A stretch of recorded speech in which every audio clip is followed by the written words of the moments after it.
Hello guys, இன்னைக்கு நம்ம பார்க்க போகிறது camp fire cooking season 2 episode 7 தான். எபிசோடுக்குள்ளே போகிறதுக்கு முன்னாடி இந்த வீடியோக்கு ஒரே ஒரு லைக்கை போட்டுருங்க. ஏன்னா அப்போதான் இன்னமும் நிறைய பேருக்கு ரெக்கமெண்ட் ஆகும். அதே மாதிரி இப்போதான் நீங்கள் ஃபர்ஸ்ட் டைம் நம்ம சேனலை பார்க்குறீங்கன்னா சப்ஸ்கிரைப் பண்ணி வச்சுக்கோங்க. ஏன்னா அப்போதான் எந்த டைமில் வீடியோ போட்டாலும் உங்களை தேடி வரும். சரி வாங்க, நம்ம டைம் மிஸ் பண்ணாமல் எப்பிக்குள்ளே போகலாம். எப்பிக்கோட ஆரம்பத்திலேயே அங்க எல்ட்ரான காட்டுறாங்க. ஒருத்தன் அங்க சரியா வெட்டாம இருப்பானா, அங்க என்ன பண்ணும் எப்படி வெட்டணும் அதை பத்தி அவரு சொல்றாரு. சைட்ல தண்ணி ஒரு மாதிரி கொதிக்குமா, அங்க டெம்பரேச்சரா ஒரு ஸ்டேபிளா வச்சுக்க சொல்றாரு. மேஜிக் ஸ்டோனை கையாளும் போது அது ரொம்ப ஹாட்டாவும் இருக்க கூடாது, கூலாவும் இருக்க கூடாது. அதனால நீ ஸ்டேபிளா வச்சுக்கோ. என்ன இந்த மாதிரி எல்லாருக்கிட்டையும் இப்படிதான் வேலை பார்க்கணும் அப்படிதான் வேலை பார்க்கணும்னு சொல்லும் போது சைட்ல தான் நம்ம மக்களாவும் இது எல்லாத்தையுமே பார்த்துன்னு இருக்கான். அட இவரு ரொம்ப பிஸியா இருக்காருன்னு நினைக்கிறேன். இவரு பிஸி ஆயிட்டாலே இப்படிதான், அவரு என்ன பத்தியே மறந்துடுவாரு. அதே விஷயம் தான் இப்பயும் ஆயிருக்கு. அங்க திடீர்னு அசிஸ்டன்ட்டும் பயங்கரமா கத்துறாரு. ஏன்னா ஆளுக்கு ஏகப்பட்ட வேலை இருக்கும், ரிப்போர்ட் சப்மிட் பண்ணும் அது இதுன்னு.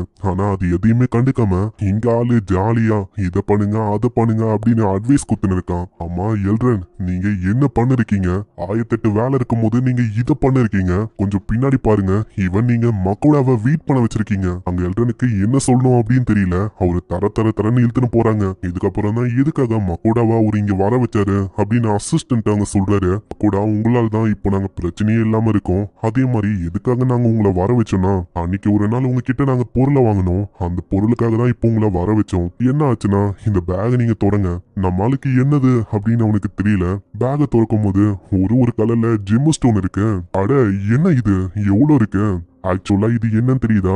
அன்னைக்கு நீங்க கடைசியா கொடுத்த அதே டப்பா தான். அதுக்குள்ள நாங்க எதிர்பாராத விதமா இந்த அளவுக்கு நிறையவே ஜிம் ஸ்டோன்ஸ் இருந்திருக்கு. அதோட வேல்யூ அதை அந்த அளவுக்கு நம்மளால மதிப்பிட்டு சொல்ல முடியாது. முக்கியமா இது டஞ்சன்ல இருந்து வந்திருக்கு. அதனாலேயே இதோட வேல்யூ ரொம்ப அதிகமா இருக்கும். இங்க அதிகமாவே இருக்கு. அப்படி இருக்கும் போது வேல்யூ தெரியாம இதை வாங்க முடியாது.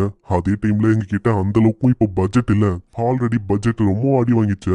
அன்னைக்கு நான் எத்த டிராகனுக்கே ரொம்ப அதிகமா செலவு பண்ணிட்டேன். அதனால முக்கியமா இந்த அளவுக்கு இவங்களால ஹேண்டில் பண்ண முடியாது. அது போக மர்ச்சன்ட் கில்டு கிட்ட இவங்க டைரக்டா கான்டாக்ட் பண்ணா அவ்வளவுதான். அதனாலயும் பிரச்சனை ஆகுறதுக்கு வாய்ப்பு இருக்கு. அங்க மக்கோடா கிட்ட அவங்க கேக்குறாங்க, மக்கோடா ஒரு ஐட்டமோட வேல்யூவை உங்களுக்கு ஜட்ஜ் பண்ண தெரியுமா? ஆனா மக்கோடா டைரக்டா சொல்லிடுறான் அவனுக்கு எக்ஸ்பீரியன்ஸே இல்லன்னு. கேக்குற எழுறானோ, அட மக்கோடா, இப்படி ஒண்டி நீங்க வெளியில சொல்லவே கூடாது. அப்படி அந்த கில்டு கிட்ட சொல்லிட்டீங்கன்னா அவ்வளவுதான், அவங்களோட வலையில நீங்க வசமா மாற்றுறதுக்கு அதிக வாய்ப்பு இருக்கு. அதனால கில்டு மாஸ்டர் கிட்ட நான் உங்களுக்காக ரெக்வஸ்ட் பண்றேன். ஆனா நீங்க பிஸியா இல்லையா? உங்களுக்கு ஆல்ரெடி ஏகப்பட்ட வேலை இருக்கும். இதை கேக்குற எழுறனும், அட இப்ப அதுதான் விஷயம்னா நான் இருக்கல, நான் அங்க போறேன். அவனுக்காக அங்க ரெக்வஸ்ட் பண்ணா கரெக்டா இருக்கும் இல்லையா?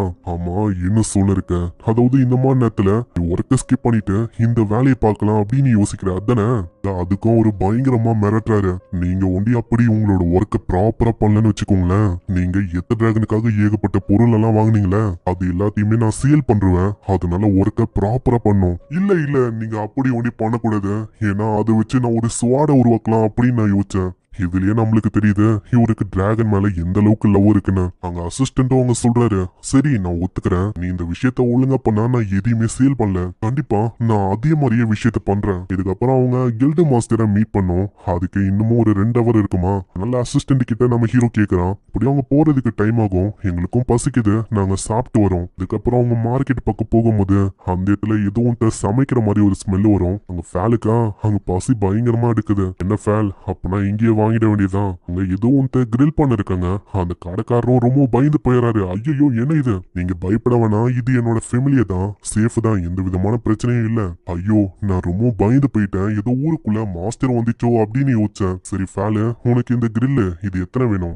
எனக்கு 50பா. அங்க சோயி ஒரு 30 அப்படின்னு சொல்லுது. நம்ம பிக்ஸி டிராகனா 15 அப்படின்னு சொல்லுது. அநியாயத்துக்கு நீங்க ரொம்ப சாப்பிடுறீங்க, எனக்கு ஒன்னே போதும். ஐயா கடைக்காரரு, எனக்கு ஒரு 60 பார்சல் போட்டுருங்க. 60ஆ? அதுக்கு ஒரு 5 சில்வர் காயினும் 3 காப்பர் காயினும் குத்துருங்க. ஆனா நம்ம ஆளுக்கிட்ட அவளுக்கு சேஞ்ச் இருக்காது. அதனால அவன் சில்வர் காயினை குத்துறான். எனக்கு சேஞ்ச் வேணா நீங்களே வச்சுக்கலாம். ஆல்ரெடி அவரு கொஞ்சம் செஞ்சு வச்சிருப்பாரு, அதை அவரு குடுக்கறாரு. அதுக்கப்புறம் ஃபேல் அதை பயங்கரமா கட்டுன்னு கட்டுது. இந்த உலகத்தோட ரேபிட் மீட்டும் நல்லாதான் இருக்கு, ஆனா நீ செய்யற அளவுக்கு இல்ல. ஆமா நீ செய்யறதை விட இது அந்த அளவுக்கு டேஸ்டா இல்ல, இருந்தாலும் பரவாயில்ல, சாப்பிடுற அளவுக்கு இருக்கு. மாஸ்டர் இந்த கிரில்டு மீட் ரொம்ப பெஸ்டா இருக்கு, இது எம்மியா இருக்கு, சோய்க்கு பிடிச்சிருக்கு. இன்னொரு பக்கம் நம்ம ஹீரோ ஒன்னு சாப்பிடுறான். அதோட டேஸ்ட் அந்த அளவுக்கு இல்லைனாலும் ரொம்ப நல்லா இருக்கு. இதை பார்க்கும்போது அவனுக்கு ஒரு ஐடியா வருது, நம்ம ஹீரோவே உருவாக்கலான்னு. ஆனா என்ன பிரச்சனைனா, இதுக்கு முன்னாடியே அவன் செக் பண்ணா குரோசரியில அந்த கிரில் அது வந்து இல்ல. ஆனா சோய் கிட்ட சொன்னா என்னால அது உருவாக்க முடியும். அங்க சோய் மத்தவங்க எல்லாருமே கத்துறாங்க, நாங்க சாப்பிட்டுட்டோம். இவங்க எப்பயுமே இப்பதான் ஏதாச்சும் ஒரு பொருளை குத்தா போதும், காலி பண்ணாம விட மாட்டாங்க. இதுக்கப்புறம் ஃபைனலி கில்டுக்கு வராங்க. அங்க உள்ள வரும்போதே அவன் கேட்கறான், அம்மா என்னோட ஃபெமிலியர்ஸ உள்ள வர வைக்கலாமா? கண்டிப்பா உள்ள வர வைக்கலாம். உள்ள வந்து உடனே ஒரு பர்சன் இருக்கான், அவன் தான் இந்த கில்டோட மாஸ்டர் போல. அவனோட பேரு ஹட்ரியானோ. நீங்க சொல்றபடி இந்த ஜேம்ஸ் எல்லாம் நான் அவ்வளோக்கும் ஹேண்டில் பண்ணதில்ல, இதுதான் ஃபர்ஸ்ட் டைம். அந்த இடத்துல அவரு காட்டுறாரு, இதோட கலரை பார்த்து ஒரு வியந்து போறாரு. ஏன்னா அது உண்மையிலேயே அந்த அளவுக்கு வேல்யூபிள் போல. அதுலயும் ஏகப்பட்ட கலர்ஸ் எல்லாம் இருக்குமா, அதை பார்த்து ஒரு இன்னமும் வியந்து போறாரு. முக்கியமா அந்த டப்பால ஒரு கோல்டன் கலர்ல ஒரு ஒளி வரும், அது டைமண்ட் ஷேப்ல சும்மா பிரகாசமா இருக்கும். அதை பார்த்த உடனே அவங்களுக்கு தெரியுது, இது இருக்கிறதுலயே ரொம்ப ரேரு. ஏன்ஷியன்ட் காலத்துல இருந்து இது சொல்லப்பட்ட ஒரு ஸ்டோனு. இது யாரு கிட்ட இருக்குதோ அவங்களுக்கு குட்லக் வருமா. இதனால எல்லாத்தையுமே வாங்குறேன் அப்படின்னு அவங்க டிசைட் பண்றாங்க. இதுக்கு பில்ல கொடுக்கும் போது ஒரு 7000 கோல்டோ ஏதோ வரும். அதை பார்த்தோன்னே மக்கோடா ரொம்ப ஆச்சரியமாகறான். ஏன்னா நம்ம மக்கோடாக்கு இந்த ஜெம்மம் எல்லாம் அவளுக்கும் இன்ட்ரெஸ்டே இல்ல. ஆனா இதோட வேலைலாம் பார்த்தா சும்மா இப்படி எகுது. மக்கோடா கிட்ட அவரு சொல்றாரு, ஆமா என்ன மக்கோடா நீங்க ஒத்துக்கிறீங்களா இதுக்கு? சிஸ்டன்ட் அதுக்குள்ள சொல்றாரு, இல்ல ஒரு நிமிஷம், இதுல வேலைலாம் ரொம்ப கம்மியா இருக்கிற மாதிரி இருக்கு, உங்களுக்கு தெரியும்ல. அதாவது நான் கடைசியா கட்டின அந்த ஸ்டோனோட வேல்யூ அது ரொம்ப ஹை. அப்படி இருக்கும் போது நீங்க ரொம்ப கம்மியா போட்ட மாதிரி இருக்கு.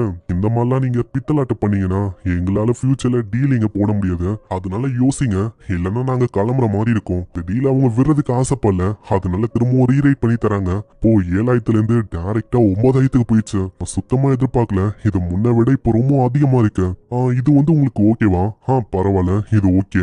இதை கேட்டோன்னே தான் அவங்க 2 பேருக்கும் அவ்வளவு சந்தோஷம். அங்க டீலும் இதே மாதிரி ரொம்ப அமோகமா முடியுது. நெக்ஸ்ட் சீன்ல இதை பத்தி தான் அவங்க பேசுறாங்க.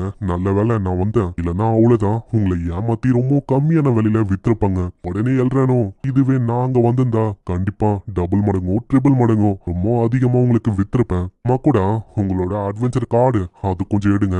அதான் அவன் எடுக்கிறான். 10 செகண்டே ஒரு மாத்தி விட்டுறாரு. இதுக்கு முன்னாடி நீ சி ரேங்க்ல இருக்க ஒரு அட்வென்ச்சரரா இருந்த, ஆனா இப்ப அப்படி இல்ல. டோல் அண்ட் டஞ்சனையே நீ மொத்தமா கான்கர் பண்ணிட்ட. அப்படி இருக்கும் போது உன்னை சி ரேங்க்ல விட்டா அது பிரச்சனை, நீ இனிமே ஏ ரேங்க். என்னது ஏ ரேங்கா? இல்ல இல்ல, இது ரொம்ப ஏர்லியா இருக்கு. அட என்ன சொல்ல இருக்க மக்கோடா, ஏ ரேங்க்ல இருக்கும் போது கிங்டம் வழியா கொடுக்கப்படுற ஒரு கொஸ்டின் எடுக்கலாம். அது போக கில்டுல கிடைக்கிற சாப்பாடு அதுவும் உனக்கு ஃப்ரீ டிஸ்கவுண்ட்டும் கிடைக்கும். நீ ஏ ரேங்க்னால உன்கிட்ட தகராறு பண்ண மாட்டாங்க. உன் இஷ்டத்துக்கு என்ன வேணாலும் நீ கொஸ்ட் எடுக்கலாம். இதை கேட்கும் போது மக்கோடா எக்ஸைட் ஆகுறானோ இல்லையோ, அங்க எக்ஸைட் ஆகுது. இது போதுமே, எங்க இஷ்டத்துக்கு என்ன கொஸ்ட் வேணா எடுக்கலாம்னா கண்டிப்பா ஏ ரேங்க் மாறது பெஸ்ட் விஷயமா இருக்கும். மக்கோடா இதே மாதிரி நிறையவே விஷயங்களை பண்ணுங்க, உங்க மேல எங்களுக்கு நிறையவே நம்பிக்கை இருக்கு. சீன்ல அவன் வேற ஒரு இடத்துக்கு வந்துடுறான். அங்க சமைக்கிறதுக்கு டைம் ஆகும். அங்க சோயி மத்தவங்க எல்லாருமே சாப்பாடு சாப்பாடுன்னு கத்துறாங்க. நம்மால ஆல்ரெடி கிரைண்ட் பண்ணி வச்சிருப்பான், அந்த மீட்டை தான் எடுக்கிறான். ஆன்லைன் குரோசரி மூலமா வாங்கின அந்த கிரைண்டர் அது வந்து ரிப்பேர் ஆயிடுச்சு. அதனால நான் சோயை வச்சு ஒரு மித்ரல் கிரைண்டரை உருவாக்குனேன். இது ஆன்லைன் குரோசரி மாலா இல்ல, அது ரொம்ப அற்புதமா ஒரு கச்சு. அதை வச்சு நானும் மீட் எல்லாத்தையுமே கிரைண்ட் பண்ணேன். அதனாலதான் இப்போ என்கிட்ட இந்த அளவுக்கு மீட்ஸ் இருக்கு. இதே மாதிரி எண்ணெய், மீட்டு, சால்ட், பீன்ஸ், மசாலான்னு ஏகப்பட்ட விஷயங்களை போடுறான். மீட்டுக்கு கரெக்டான அளவுல கேப்பையும் விட்டு பக்காவா வச்சு உள்ள வைக்கிறான். அங்க கொஞ்ச நேரத்திலேயே ஸ்மெல் வருமா, ஃபேல் அப்படியே எட்டி பாக்குது. அங்க தோந்து பார்க்கும் போது அது அந்த அளவுக்கு அற்புதமா இருக்கு. அங்க இங்க ஒண்டி நிக்காம திரும்பவும் ரொம்ப அற்புதமா வேற ஒரு டிஷ்ஷையும் அவன் செய்யறான். அது மேல பினிஷிங் டச்சா அங்க சாஸ் எல்லாம் போடும் போது அது இன்னமும் அற்புதமாவுது. ஃபேலுக்கு கொடுக்கும் போது அதுக்கு ரொம்ப பிடிச்சு போயிடுது. நீ போட்ட அந்த சாஸ் எது கூட அந்த மீட்டும் கலக்கும் போது ரொம்ப அற்புதமா இருக்கு.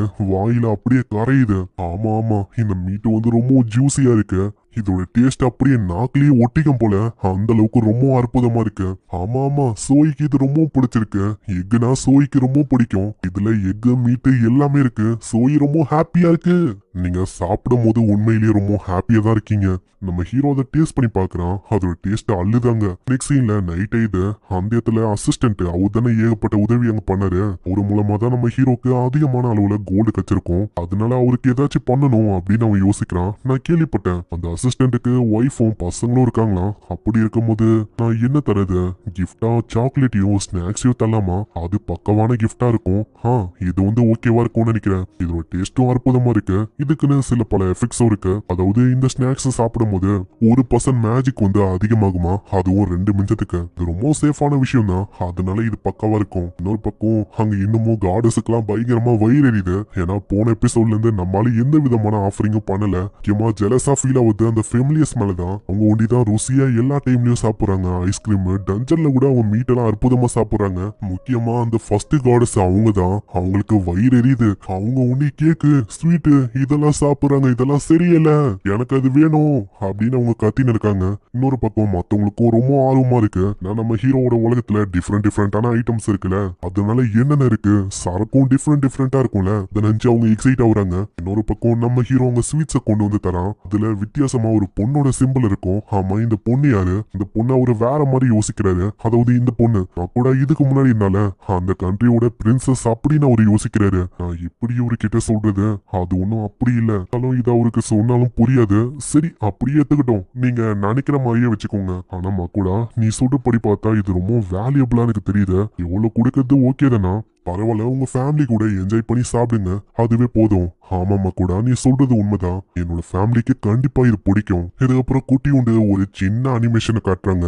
அவரு ஃபேமிலிக்கு கொண்டு போய் காட்டுறாரு. அங்க பசங்களாம் ரொம்ப ஷாக் ஆகுறாங்க. அட அப்பா ஸ்வீட்டை நீங்க கொண்டு வந்திருக்கீங்க, இது ரொம்ப அற்புதமா இருக்கு. ஆமா டியர், என்ன இது ஸ்வீட்டு? அதுவா, எனக்கு தெரிஞ்ச ஒரு அமேசிங்கான அட்வென்ச்சரர், அவன் தான் எனக்கு கொடுத்தான்.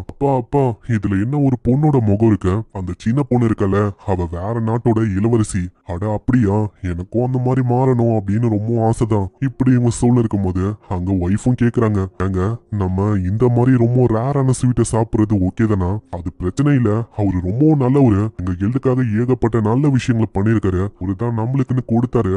நம்ம எல்லாருமே ஜாலியா என்ஜாய் பண்ணி ஒன்னா இதை சாப்பிடணும் அப்படின்னு. அப்படியா விஷயம்? அப்படி பார்த்தா கண்டிப்பா ஒரு அமேசிங்கான அட்வென்ச்சரரா இருப்பாருன்னு நினைக்கிறேன். அப்பா நாங்க இந்த ஸ்வீட்டை இப்பயே சாப்பிடலாமா? கணுங்களா, இப்போ வந்து ரொம்ப நைட் ஆயிடுச்சு, இன்னைக்கு சாப்பிடக்கூடாது, அதாவது நாளைக்கு தான் சாப்பிடணும். இது கேட்கறவங்களும் ஓகேன்னு சொல்றாங்க. வா நம்ம இப்பயே தூங்கிடலாம். இப்பயே நம்ம தூங்கிட்டா நாளைக்கு ஆயிடும். அதுக்கப்புறம் என்ன, நாளைக்கு நம்ம சாப்பிடலாம். என்னோட பசங்க உண்மையிலேயே ரொம்ப நல்ல பசங்களா இருக்காங்க இப்படின்னு ஒரு சந்தோஷமா வராரு. இங்கேயே இந்த எபிசோடும் முடியுது. இந்த எபிசோட் பிடிச்சிருக்கும் அப்படின்னு நினைக்கிறேன். பிடிச்சிருந்தா ஒரே ஒரு லைக் ஒண்டி போட்டுருங்க. நான் நீங்க லைக்ஸை போட்டா ஒண்டிதான் நம்ம சேனல் இன்னமும் நிறைய பேருக்கு ரெக்கமெண்ட் ஆகும். ஸோ லைக்கை போட்டு சப்போர்ட் பண்ணுங்க. அதே மாதிரி சப்ஸ்கிரைப் பண்ணிக்கோங்க, ஏன்னா அப்போதான் ஒரு எபிசோடும் உங்களை தேடி வரும். நான் உங்களை அடுத்த எபிசோட்ல சந்திக்கிறேன். தேங்க்யூ ஃபார் வாட்சிங். சைனரா.